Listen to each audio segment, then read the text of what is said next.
अब ये बताइएगा कि जो इस वक्त हम 2-3 साल से ये सिलसिला देख रहे हैं कि कॉटन की जो प्रोडक्शन है हमारे मुल्क में वो कम से कम होती जा रही है और हमें इंपोर्ट करनी पड़ रही है कॉटन, और फिर उससे हमारा बिल भी बढ़ता जा रहा है इंपोर्ट का।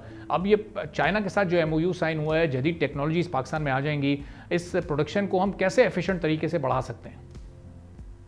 बिस्मिल्लाहिर्रहमानिर्रहीम। बहुत बहुत शुक्रिया, आपने बड़े नाजुक इशू को उठाया और अल्हम्दुलिल्लाह आपने कपास की बुआई वाले टाइम पे इस इशू को जो है उजागर किया है।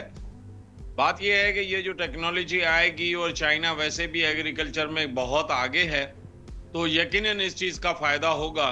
लेकिन इस चीज़ का फ़ायदा कोई इस पहले सीज़न में ही नहीं होगा, ये स्टार्ट होगा, क्योंकि कोई भी वैरायटी बनाने में 2-3 साल लगते हैं और वो जो चाइना वालों की जो वैरायटी होती है वो अपने हिसाब से होती है, यहाँ की वैरायटी जो अपने मौसमी हालात के हिसाब से डेवलप होती है।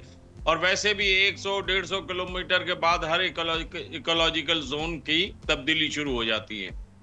तो ना सिर्फ ये अयूब रिसर्च, लेकिन मेरा ख्याल है कि इसको जो है दायरा बढ़ाना चाहिए। सारे पाकिस्तान में जो है मुख्तलिफ स्टेशंस पे इनके तजुर्बे करने चाहिए, और जो ये टेक्नोलॉजी आ रही है या जो ये बीज बनेंगे, इनको जो है वो ट्रायल बेसिस पे लगा के, और जो बीज की वर्किंग अच्छी हो, जिसकी यील्ड अच्छी हो, क्योंकि हमें जो है ना अब वो बनाने हैं जो ड्राउट रेजिस्टेंट वैरायटीज हो, अर्ली मैच्योरिंग हो, हीट टॉलरेंट हो।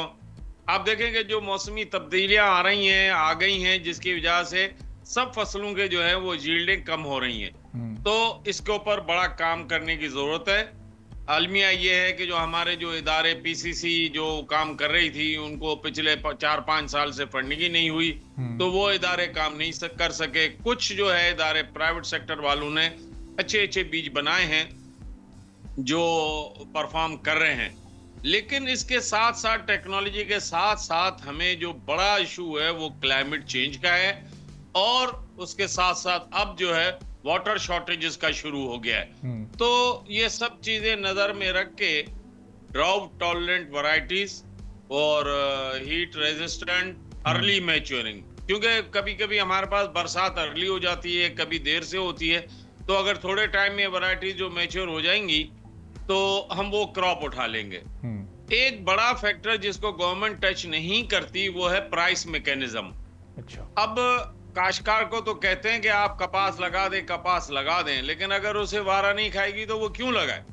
तो गवर्नमेंट को चाहिए कि कोई अच्छी कॉम्प्रिहेंसिव पॉलिसी बनाए, उसमें कंसिस्टेंसी रखें और बाय बैक का सिस्टम रखें। कुछ फार्मर को जो है फेयर प्राइस मिले तो वो लगाएगा, नहीं तो ये ऐसे ही होगा जैसे अमूमन मीटिंगों में होता है, आमदन निश्तन गुफ्तन बर्खास्तन। सही। सब्सक्राइब करें और बेल दबाएं ताकि कोई खबर रह न जाए।